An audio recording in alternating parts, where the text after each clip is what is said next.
Narito tayo ngayon upang matunghayan ang nagiinit, nagbabaga at talaga namang usap-usapan at nagtitrending na latest issue ni Ate Erica.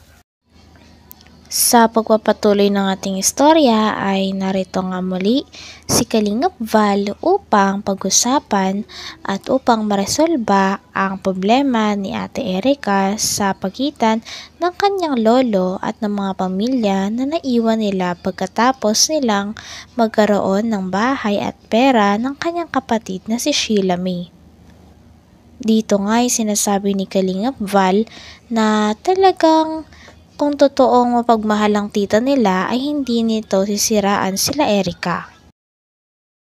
Okay mga kalingap, magandang araw po sa ating lahat mga kaibigan.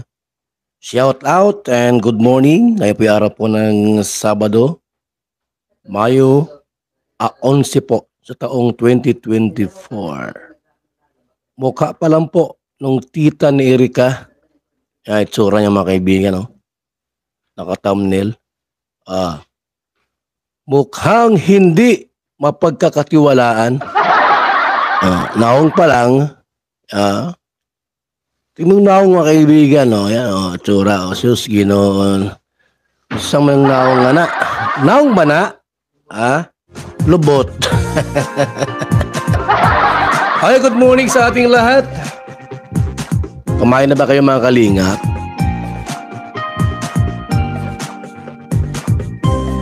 Basang-basa ko mga kaibigan may inggit sa kanyang puso.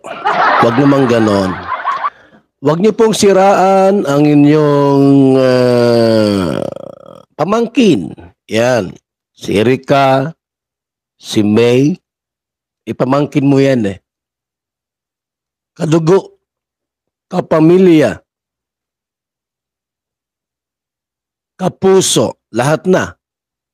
Tapos sisiraan mo na ganyan-ganyan sila, ganyan-ganyan sila. Ano yan? Inggit ba yan? Huwag naman ganon. Hindi yan makatao. Hindi makadiyos yung ganon na sarili mong pamilya sisiraan mo. Para saan? Para saan? Para magkakasira-sira kayo? Hindi ganun dapat ang isang ugali ng isang tunay na tiya. Sumayaw-sayaw, tayo'y sumayaw-sayaw. Limutin na ang mga problema.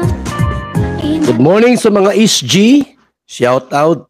Magandang morning sa mga special guests for today.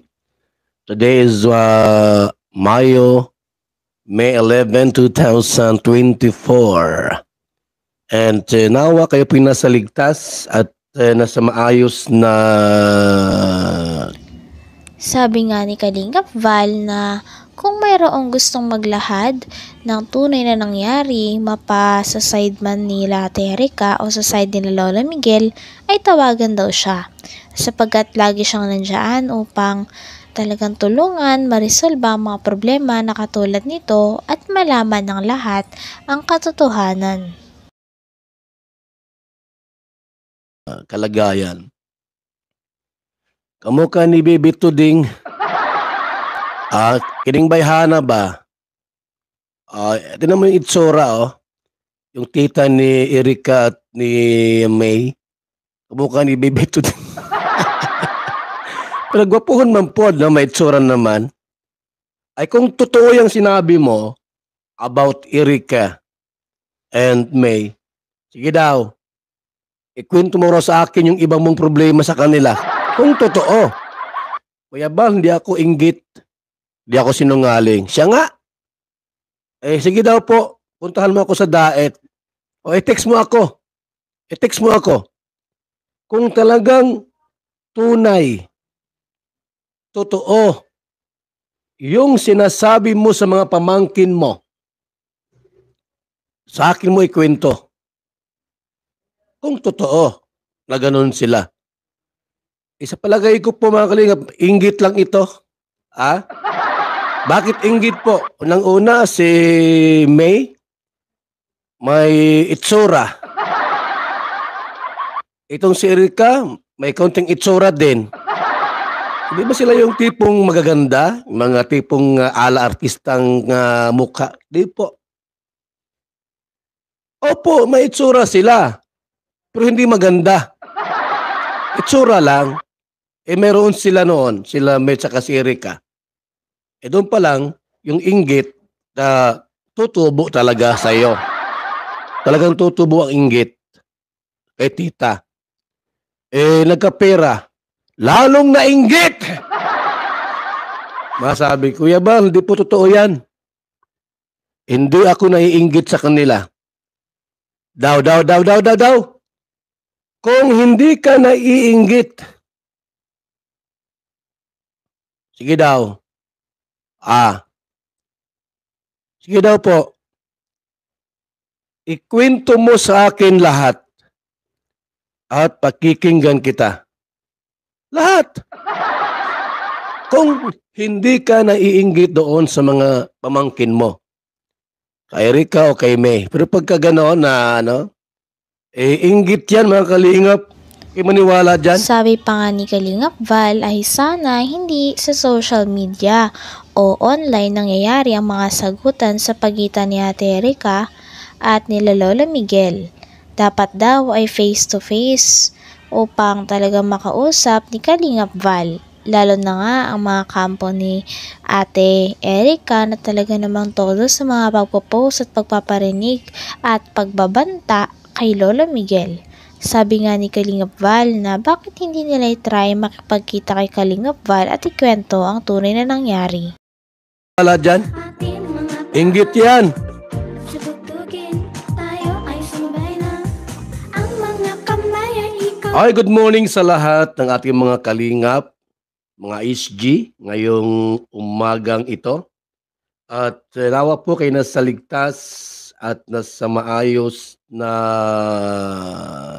kalagayan.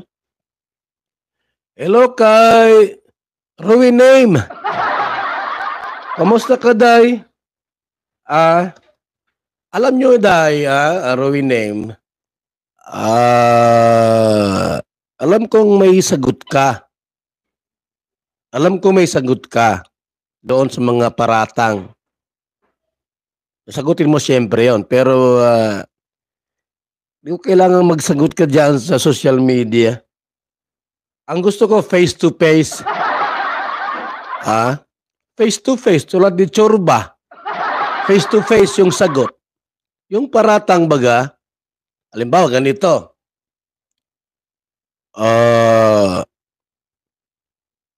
Mr.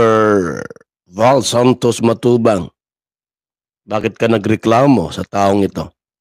Sir, minura ako, sir, ay. Siyempre, masagot yung nagmura.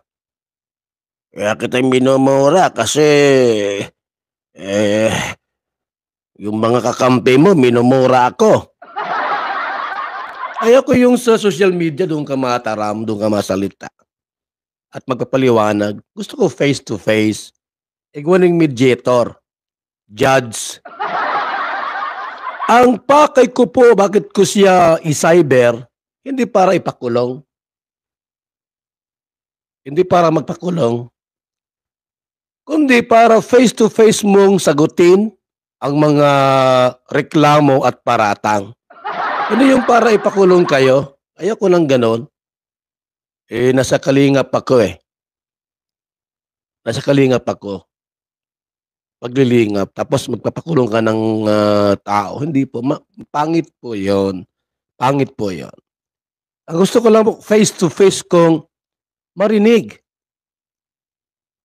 Masabi yung judge, Roy Name, narinig ko. Hanggang dito na lamang muna ang ating nag-iinit, nagbabaga, pinag-uusapan at talaga ng mga nagtitrending na latest issue ni Ate Erika. Maraming salamat sa inyong panunood. Hanggang sa muli. Bye!